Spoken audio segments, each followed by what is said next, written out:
All right, hello everyone. Thanks for the opportunity of being here. It's really exciting for me to talk a bit about Ovelin. And I think Arto already did a great job in kind of getting the message out. I will not talk here as like how to do entrepreneurship, because I think that should be done by someone who is successful at it. I'm not saying I'm not, I just don't know yet. I will be. That's what I believe, that's why I'm doing it. The point is there is a lot of great entrepreneurs out there and listen to their story. But equally important, I found it always to listen to all the normal guys who were just on the process. It might not tell you what you should do or you shouldn't do, but it's at least an opinion, a kind of a way that you can connect your thoughts to. That's what I always thought realistic, because in the end you are making your business. If it were easy, there were a billion Indians and Chinese who would do exactly the same as you. And that's why you cannot go by the book, and that's not why you cannot just do and follow the best advice of everyone. Some advice that I will give you might be helpful, and others will be the totally wrong approach. And for the other people in this room, it might be the exact opposite, that one approach or that one idea was really good, that you thought was stupid, and the other way around. And I think that's already, for me at least, the key essential of being an entrepreneur, is actually to understand and question where does the information come from, or why does the person say this kind of opinion? What is his background? What is his opinion based on? It might be a right idea, but it might just not fit your background.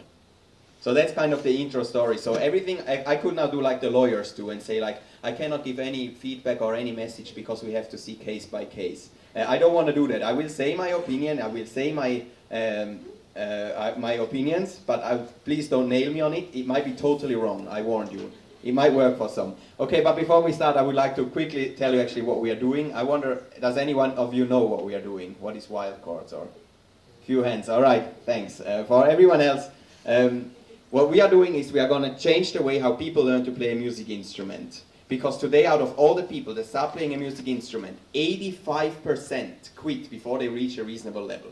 85%. One of them was me. And we wouldn't go for it anymore. Me and my co-founder Miko, both guitar dropouts, decided to do something about it. There was a company called Guitar Hero that did something kind of similar, but no one was doing it for real guitar. And I was like, someone should do this for real guitar. And no one was. So we decided to do it ourselves. There has been quite a process in between. It doesn't look like Guitar Hero anymore. It's called Wild Chords. It has a crocodile as a logo. And I think I want to quickly show you actually what Wild Chords is, so you get a feeling of what am I talking about. Now, probably I talk without the microphone, but you get the point anyway. So, it's made for a younger audience, since 85% of the guitar learners are... Oh yeah, that is funny. How did I do that last time? I think I killed it. Since, there we go, that's our audience. 85% of, or was it 82% of the guitar beginners are actually between 6 and 11, so they are not the typical Guitar Hero player, which is actually male and 30 years old or something like this. So the idea of the game is really, and this is how you can see, this is our gaming controller. It's called the Guitar. We have sold already more, or not we, but there are more of those gaming controllers sold than Guitar Hero controllers. I told that to the Guitar Hero guys actually. And that's the whole point. This is the guitar that people start to learn. And they don't want to buy special cables and equipment, so we have the technology that recognizes from the microphone. And since it's for kids, it has this Pied Piper of Hamelin, or it's Pili Pipare in Finnish story. So the animals broke out of the zoo, and now there is no sound. At least I have something plugged in. Oh. But yeah, okay, it's not so important if it doesn't work. So, and then it's like, I choose now a level here. Before we start, you have to learn which animal is hypnotized with which chord. So it shows you what chord. The crocodile has C. Excellent. And the ape has A, Z, ape A minor, and happy ape A major. Elephant has E, and so on. So you see, picks it up right from the microphone there. So this is kind of how you get started. And once you learned all the chords, you can go into the actual gameplay mode. So they have intruded the beach here, and if I now play the right chord to the right animal, then they follow. You see, and if let's try now the ape chord for the crocodile, for example, or then for the elephant. So that doesn't work. So of course the goal now here is to collect all the animals. Each exercise is about a minute long.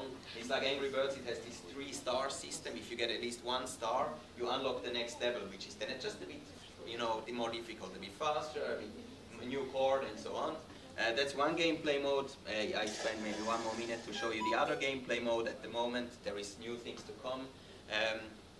As Giuseppe, our hero, lures those animals out of the city, they encounter those birds that are sitting on the telephone line. They are shitting down, and the animals wake up with their hypnosis. So before he can take the animals through, he has to now fly up there and try to make them fall asleep. Each bird sits on the telephone wire, which represents a string. This is for those of you who play the guitar, traditional guitar tablature notation, just without the birds. And then the number says which fret you have to play. So this is quite a difficult level, and I cannot play it very well, but I try as good as I can to play this now.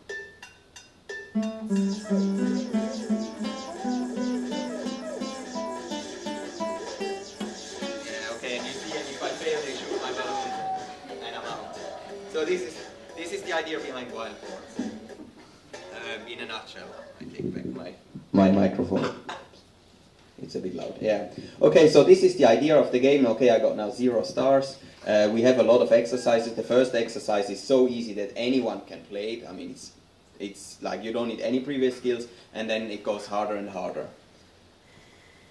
Let's jump back to my presentation.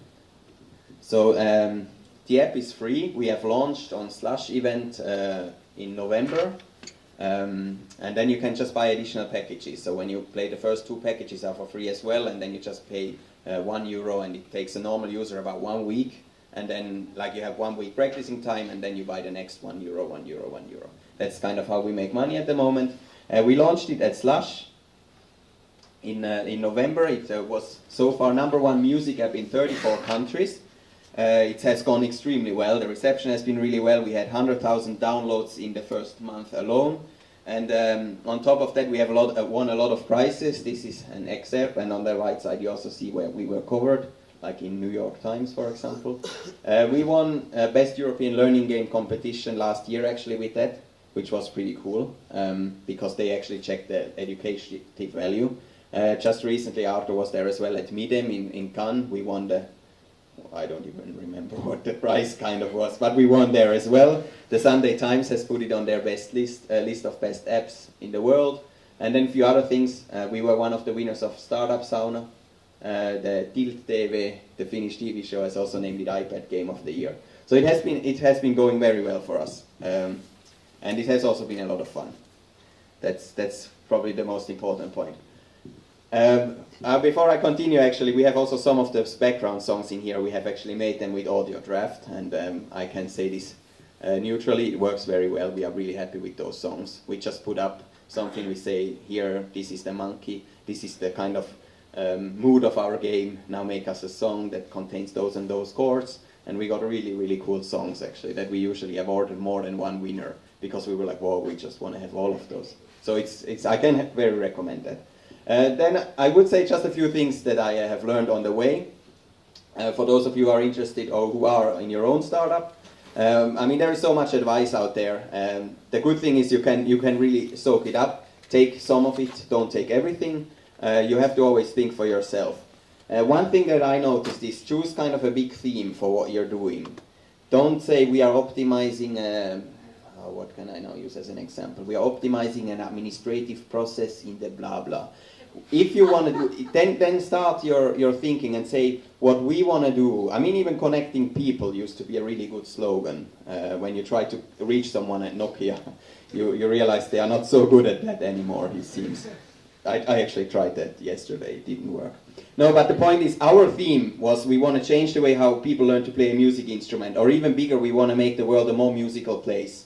This is what we are saying. Of course, you can now say like, yeah, but an iPad app, Chris, with animals and the guitar, you're not going to change the world into a more musical place. No, of course not. But that's the beginning. I mean, we want to start somewhere, and that's how we start with it. Of course, we can go to other music instruments. We can have much more difficult exercises. We can remove the animals and put them killing robots. Then you have the teenagers in. You can put their half-naked women. Then you have the other audience in. That comes as a suggestion all the time, by the way. But still, I mean, the point is this. If you go out and you say we want to make the world a more musical place, if this is your dream, then you get the best guys involved. You get the absolutely best guys involved than when you say we are struggling and heckling something around. We have hired guys at like way lower salary because we couldn't pay them than they could have gotten elsewhere. So we have now the world's best signal processing expert in our team who is working and is really passionate about what we are doing. Even though at the moment it might just be one app that is doing very well, but still one app. So that is the one thing. Even if what you're doing at the moment seems smaller, you have to think a bit bigger picture. And the Americans, at least many of them that I met, they say, if you're not solving a big problem, then there is not going to be a big market or a big business out of it. You don't have to say we solved the whole problem just like this, but you actually have to say we are in the business of bringing music, or in Audio Draft's case, making audio branding for every company and later even every person out there. That is kind of the thing that you want to do. In our case, I think 85% dropout rate is horrible for guitar or instrument learning, and that's the thing we want to change. And we get help from everywhere. It's a housewife that just comes and says, how can I help, how can I help? But then also really influential people who say like, whatever I can do guys, I want to help. And then getting the word out. That's one of the things that at least when I started, maybe that's already different now, it's this kind of, I don't want to tell anyone because I don't want anyone to steal my idea. I understand it, and here this is one that for some people actually might apply. I think I have never met one where it does apply. You gain so much more by talking to people than by keeping it to yourself. If you have really one core thing, then you might want to leave it out. But I mean, we have signed in the beginning NDAs, and it doesn't really matter. There is, if what you're doing is totally novel in physics, then maybe keep it to yourself. If it's just novel in sort of, we want to make a better Facebook, there is hundreds of people out there who want to make a better Facebook. There is hundreds of people out there who want to make guitar learning apps. You don't gain anything by not telling anyone. You get just great ideas. So that's my advice. Go and talk to anyone about what you're doing. A few do's and don'ts. Okay, they were already kind of do's and don'ts, at least that helped me. The one thing is really test your hypothesis. That's kind of the most important thing, and that applies almost to every level. That applies to the thing is, do people actually want to sit in front of an iPad and play the guitar? This is a hypothesis that you have to try out. Maybe it works, maybe it doesn't. It might be that you have the top guy that is applying for your job, his CV looks amazing. And then you meet him, and both you and your co-founder feel weird about him, but you don't talk to each other because you're like, come on, his CV is amazing. But test your hypothesis. Is he the guy we want to work for the next 5 years? Yes or no? If it's no, then it's a no-brainer. Those are all the things that don't think too much about all the same things with your product. Even if it's not finished, try it out. If no one likes the thing, then don't come up with excuses for yourself. Then say like, all right, we have to work on something else. And the easiest thing or the best thing is to do that is if you actually make a product that you want to use yourself. I mean, Arto is a musician himself. I'm a guitar dropout myself. That's really nice because when I stop playing the game, I can't come up with excuses saying like, yeah, you know, the kids out there, they're going to like it much better than me or something like this. Okay, ours is not for kids, but still, if you make a product that you like and then you stop playing or using it, then you know, okay, now there is something wrong, and that's kind of the most important part. Don't plague it yourself. It's easier to reply to emails and do all kind of day job things than to actually be like, okay, are we actually doing the right thing? The next thing, I think I heard already some laughter. Don't talk to Finnish investors. That's another one where for some people it might apply, for others it doesn't. I believe that it doesn't apply to anyone. The talking to Finnish investor, it is a waste of time.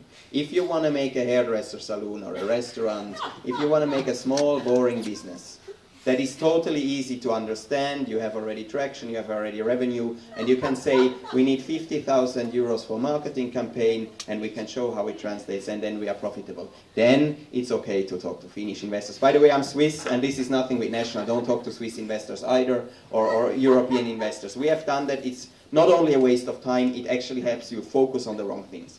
Now this is serious. This is what I mean. They make you focus on the wrong things. We have been for days calculating what kind of best, medium, and worst case scenario user growth we might have in the first 3 weeks. And then they said, yeah, I'm not sure is it correct. I mean, think there is another theorem that you could use. The first day we launched it, we have been way over all those estimates right away. It was a total waste of time. And even worse, you start bullshitting because they want to have the perfect answer to everything, to all the 10 questions of startups. And some of those answers you don't have. How do you make money, yeah, you have to have a feeling of how do you make money. But all those questions, then you suddenly say like, oh, we have to have a perfect answer. And then you tell things that you suddenly start believing themselves. They seem to convince the investors, so they must be right. And then you suddenly end up in a situation where you focus on something with an untested hypothesis that doesn't work. And even worse, then you go to talk to the US investors, you bullshit them, and they don't go for it. They're like, yeah, right, thanks guys, and get out. It's okay to say, I don't know. It is okay to say, these are the ideas we have. Half of them are definitely going to be wrong. We just don't know yet which half. And that is what should be the right approach. And again, with the Finnish investors, many of them, at least the traditional ones, they really focus on that one. There is at least one exception, that's Lifeline Ventures. They have not invested in us, so I don't say this with some kind of second thought. Those guys are good, they do it the other way around, and a few others are maybe catching up. But in general, if you want to have a high growth company, don't waste your time. It's not worth it. All right, that was now the hard part. The other thing is, yeah, I actually mentioned that already, is learn, question, and let go. The learning is really that test your assumptions, question yourself, what are we actually doing, what are we trying to do, what are we working on, and what do I spend my time on, and also let go. It might be that you think it's a great idea if it doesn't stick with anyone, if no one likes it except you. Eventually, it's probably time that you move on. That is one of the things that might be really hard, because the entrepreneurs, they're often like strong-minded people. You have to kind of need to quit your day job and do something out of your own interest. And that's something that at least I personally still have difficult time to let go. Let go of cool ideas that at the moment don't make sense, let go of ideas that just obviously don't work, and let go of ideas that are so far out still that at the moment we can't do them. That doesn't mean that you shouldn't think far out things, but it's kind of good that you are capable of kind of letting loose of your own, pet child idea. Yeah, what to do next for you? I don't know, at least those of you are somehow involved in startups. The two pitches that we're going to see later on, apply for Startup Sauna. It's a fantastic program. Or Startup Journey. What is Startup Journey? Startup Sauna. I don't know what Startup Journey is, but maybe that goes now into my point again. I don't try to be polite. I try to kind of give my best advice that I can with the knowledge I have now. Finland is too small for competition between... We are a Tampere company, by the way, and it's usually Tampere against Turku. That's what I learned in my studies. It's also too small for Tampere-Turku. Tampere-Helsinki is too small. There is one capital city. There should be one central point. I'm not saying that your startup should be in Helsinki, but the community about the investors and so on, it is forming out of Helsinki. So it is no need to kind of try to build the same thing around here. They have great contacts to the valley. Go through that one. There is a great Arctic startup post on that one as well that says the whole Nordics and so on. They're all coming up with their own incubators. The only one that they say they barely make it, to make the bare minimum of what kind of could be considered a good incubator, is the Startup Sauna. I believe it's a great program. We have gone through it. You can learn from it a lot. And I think that's one good way of getting your startup forward. And then getting people involved wherever you can. That's again, go talk to people. You don't know, even if he's not looking for a job, he might actually keep an eye on you and eventually come up with saying, I would like to work with you. He might have a friend or an uncle who is engaged in something. We had the weirdest coincidences going around for people who come and work for us or do us favors or help testing it and so on. So that's also why I'm here. I don't know, maybe any of you talks to your friend of a friend, and eventually it works out. From the investor side, yeah, those of you who have read it in TechCrunch, we just closed our seed round with True Venture, about $1.5 million seed investment. It's a Silicon Valley-based group. Part of what did the trick for us is that the head of True Ventures, his own son, was a wild cards addict. So that he was like, oh, he loves your game. That's quite cool, and I don't know how he heard about it, but of course that's a nice way of getting investor excited when his own kid can't stop playing the game. So that's just my advice. Get the word out. Yeah, and then of course there is always self-interest wherever you are. We are hiring at the moment. That's also, I get the word out. We are looking for game designers. We are looking for top programmers. And everyone else who is somehow excited about the music thing and the thing we are doing, please come and talk to me. And as said, we try to build a passionate team who just loves what we are doing. We have a really cool topic to do that. Many people care about music, so that's what we want to do. That's the most important part. Self-interest number 2, we are nominated in this International Mobile Gaming Awards for the most innovative game of the year. And please go and vote there. It's imgawards.com. The bad part about it is you have to actually sign up for it. You have to put your email address and then confirm that it's your email address. Then you can go and vote, which is really a pain in the ass if you just want to vote. The good news about it is probably no one is going to vote there, which means that if we get about 50, 100 people voting for wildcards, we actually might have a chance to win that. So please go there. The other good news is there is actually 5 Finnish startups that are nominated in the finals for different categories. So while you're at it, you can also vote for Grey Areas, Shadow Cities. Then there is Death Rally from Remedy. Okay, that's not really a startup anymore. There is 2 more. I don't remember them now from the top of my head. But go there. Of course, the overall winner choose wildcards. So yeah, here is the email address on the webpage where you can go and vote for that. And I think that's more or less all I wanted to say. I'm not sure how I did with the time. So for those of you who want to learn to play the guitar, it's never too late. Start now. I said it's a free app. And for those of you who want to join in one way or another, or who are just excited about it, get in contact with me. And yeah, I don't know what else to say. I'm really excited about this. Being an entrepreneur is the most fun thing I've ever done. I've worked in big company, small company, big research group, small research group. I've worked for the government and for private industry. Now I'm an entrepreneur since 2 years. It's by far the best choice you can do, no question about it. So I'm happy to answer questions then. Or play a bit more. Bravo, yeah. Fantastic, colorful, very good presentation. Can you play Stairway to Heaven now? Like Jimmy Page used to. No, I'm actually still not that good. What we are actually doing, I'm not sure is that the question also, getting real songs in. Of course, eventually that's what you want to do. You want to play your favorite song. That's what we are working on now. That's why I make sarcastic jokes about lawyers, because that's what you have to deal with. The music industry, including also those who represent the rights, are not the easiest bunch to work with. But on a serious note, I want to say that I think what you said, the big picture, is we actually want to develop something for a need. My daughter is about 19, she just dropped out of her guitar class, too boring, to take too much time. I think there's a real need for this kind of application. That's important. Yeah, thanks. I think that's exactly what when I was dropout and I was like, okay, what's out there? I don't have time to go to classes regularly. I checked what's available on self-learning, and they all focus on the wrong things.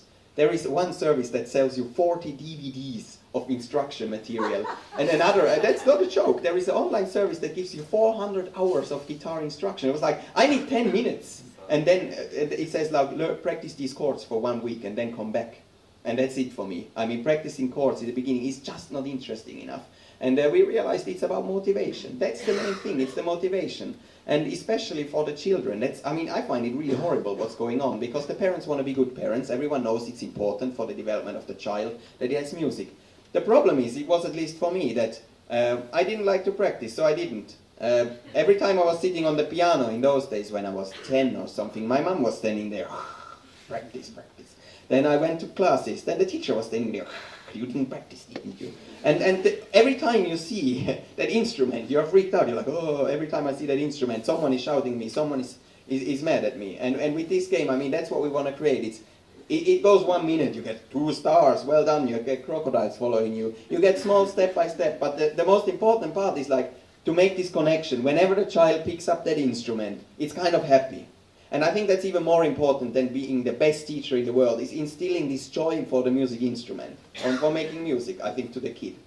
And when you have done that, then they will learn anything. If they're excited about what they're doing, they're going to go and, with our game or without our game. And that's, at least at the moment, what we focus on. Make it a simple, joyful thing, for example, for your daughter. Then you should buy her all the packages, by the way. Now, as a good parent. Yeah. I think you were coming. Thank you. First of all, I'd like to thank you both for the great presentations. I think this is fantastic that we are here and listening to you. And then I'd like to know, how do you make Yeah, so I can jump back to the app to show you. Let's see if it goes right. Why is this? That's weird. Well, anyway, please all look like this now. So you can see there on the, it should be on top, but on the right, these balloons. The red ones are the ones I haven't now played through. The green one is one that I actually finished. And then those parking meters are where you insert the coins. So now this is the demo package that I showed. If you move on to the next one, okay, I'm probably not online. So this is basically what you buy. So the first, 3 weeks for a normal user are free, and then you buy additional exercise packages. At the moment you can only buy 5. Most users who buy the first package end up buying all 5 of them, and then they send me an email saying, hey, where are all the other packages? So that's how we make money. At the moment we have 5, we have 100 more in the pipeline. So the goal is that every week a package that makes it like $50 per year, and then several years. That's kind of the lifetime value. Sorry? How much is the first package? The first one is free. You try it out if you don't like it. I think it's quite a fair business model. Try it out. If you don't like it, then don't buy anything. And then €1. Okay. Yeah. Let's think that learning to master guitar playing will take about, let's say, 100 months. For how many weeks your system offers practices in the beginning? Okay. Yeah, it depends a bit on where you're aiming. I mean, if you want to, although the Wall Street Journal wrote actually on our the post they had about our investment round, it had a picture of Eric Clapton, and it said, you know, something like the game aspiring to bring out new Eric Claptons. I tweeted that to Eric Clapton's Twitter thing, saying like, yeah, watch out, Eric, the competition is going. The question is, of course, what are you aiming for? If you want to make a computer game that can teach Eric Clapton, it's a long way to go. I totally agree. For us at the moment, we are going after the basics. At the moment, the packages we have out, a typical, or the guitar teachers we work with, they say that's roughly where a normal beginner child, 10-year-old child with normal motivation goes in 1.5 years, or something like this. That's where we are at. The new technology that we are building brings it then much further. Of course, at some point it comes kind of interpretation, creativity, and so on. You don't just strum whatever is given there. You bring your own kind of personality in the song. That's then things that are going to be harder to judge. But from that point, I think really to get the basics, our goal at the moment is to make it so that when you finish the game, you're good enough to start a garage band with your friends.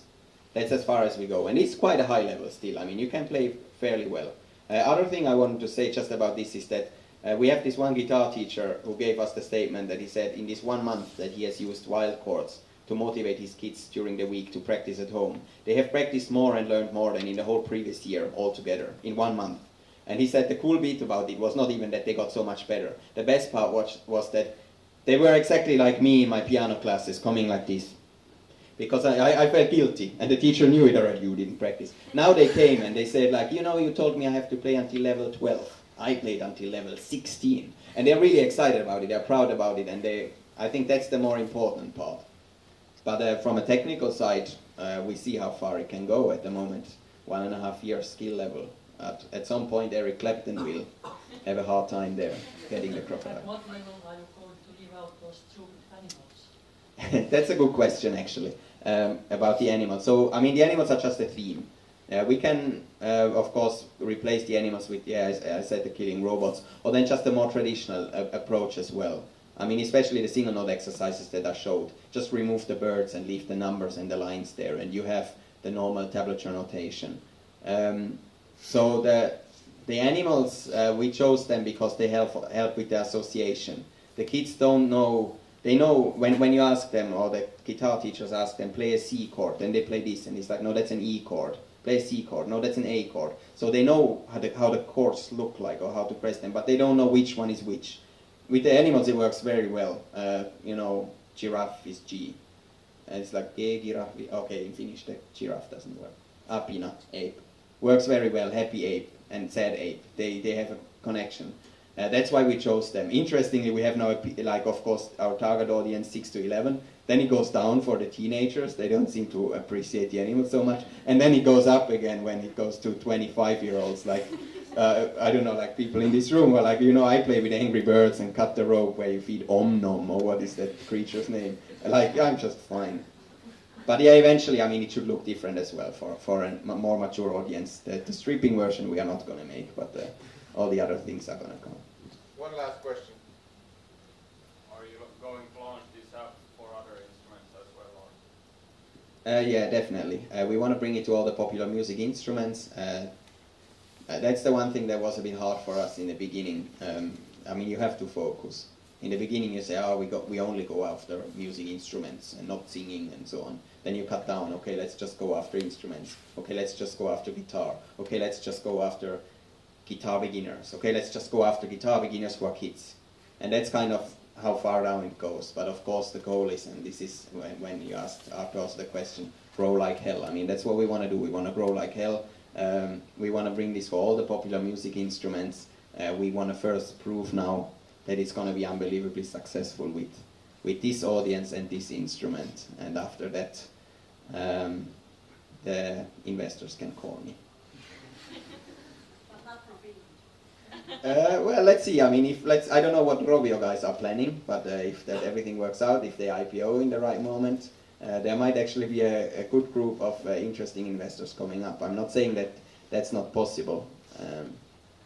I mean, Finland has really smart guys in that business. I just think that the traditional guys who walk around and that says investor or sijoittaja, or what is it, on his business card, that one I wouldn't probably get engaged in. All right. Okay, let's Thank you, thank Chris.